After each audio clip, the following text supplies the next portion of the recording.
Why is it that the UFO thing comes up every couple months where people are like, there's UFOs, and then like a half hour later, people are like, did you see the new Colts uniform? You're like, we're so easily distracted Yes. by really unimportant things from like stuff that is the theme of every sci-fi movie, right? Is we're so like the aliens thing in the pandemic. They're like, well, here's the aliens info. And people are like, that's unbelievable. Did you see what Trump said to that female reporter? You know what I mean? Like, we are so easily distracted by, but I mean, I don't think it's a conspiracy necessarily. I think it's just that human beings are just like goldfish. I think we forget. For sure. Oh, yeah, that's right. Oh, that's right. We definitely are, but then there's also people that take advantage of that. And I think there's definitely calculated news releases and leaks that they put out to distract us from other complicated things that are also going on simultaneously. The fascinating thing about the UFO thing is because if this had happened in like the 1980s, it would be front page of every newspaper. Everyone would be talking about it at work. Everyone would be talking about it on the street. Like, oh my God. They had congressional hearings where they said we've recovered multiple crashed vehicles from other planets. We have alien biological entities that are in freezers that they have right now. The government has been doing this for 80 years and keeping it secret. There's a crash retrieval program. There's a back engineering program. This is all in the congressional hearings yesterday. And everybody's like, yeah. Whatever. But Elon Musk changed it to an X. Why is it an X? Well, he's a Nazi. Well, here's what I don't understand. Like, because you talk to him, you're probably friendly with him. But like, he reminds me of a comedian. He reminds me of like the comedian that because there's the comedians where they'll be like, hey, do us a favor, whatever you do, don't bring up that person with the blue shirt. And the comedian's like, I'm bringing up that person with the blue shirt. Right. He is that, like the X thing, and I haven't done a deep dive. I know people are upset about it, but I'm sitting there, and I know that people are like, but my takeaway is like, oh, he's just doing that for fun, right? Yeah. That's just him like, all right, the Russians did a Z on their trucks. What could I do on Twitter that would freak people out? And that's kind of, or is it a distraction? What he's doing? Or is, like, here, like, let me, all right, here's my conspiracy. My conspiracy is Twitter Threads is, it's still in development, but like Twitter is really struggling, right? Let's say it's struggling. Financially, yeah. How do you distract from that?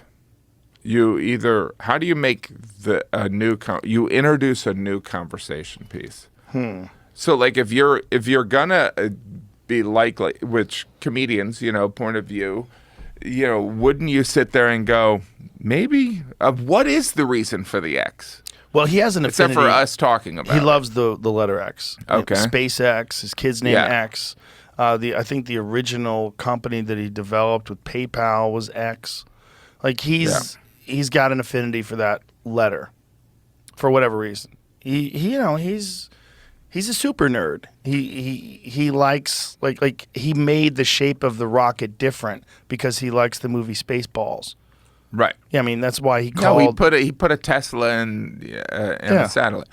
There's that, but then there's also the knowledge. I mean, I have a 17-year-old son who I know says things to push buttons. Oh yeah. And so he's a little bit like, I'm going to do this, and it's going to make some people upset. Right? Yeah. It's in a way, it's part of the outrage machine. Sure. Right? He's like, I got to feed the outrage machine. Well, it's a fun thing for a kid, too, to fuck with you. Say something to your dad. Feel some power. Yeah. Right? Just put a little push. Hey, Dad, you ever think that maybe you're wrong? Hey, Dad, you Yeah. ever think that maybe the other side is on the right path and you're the enemy of history? Yes.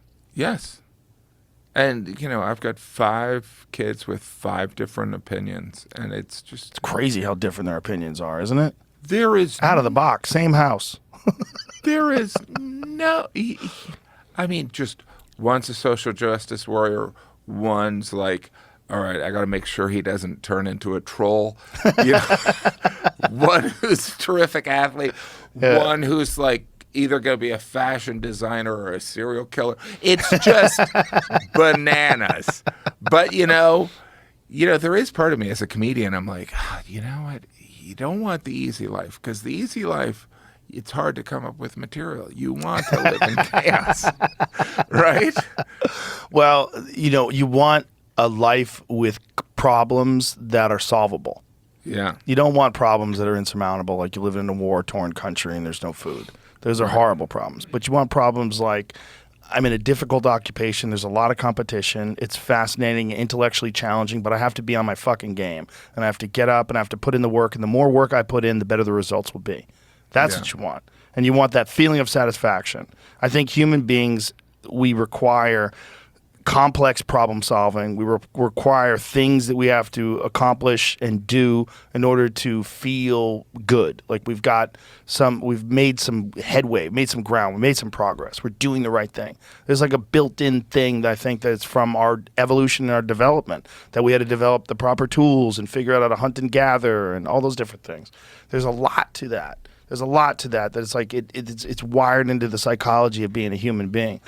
The most miserable people I know have nothing to do.